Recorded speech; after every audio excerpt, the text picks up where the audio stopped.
Hello అండి. ఇది వరలక్ష్మి వ్రతం లార్జ్ కిట్.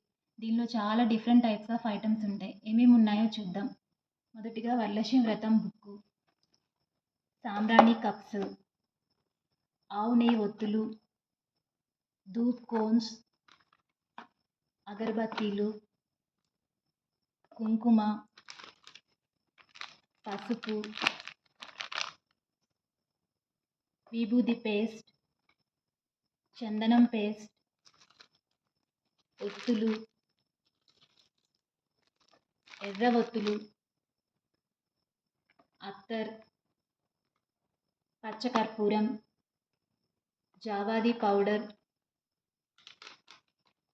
కర్పూరం, పన్నీర్, వక్కలు, పసుపు కొమ్ములు, లక్ష్మీ గవ్వలు, తామర గింజలు, గోమతి చక్రాలు, చిట్టి గాజులు, దారపుండ, అగ్గిపెట్ట, పూజ ఆయిల్, చివరిగా అమ్మవారి మొహం.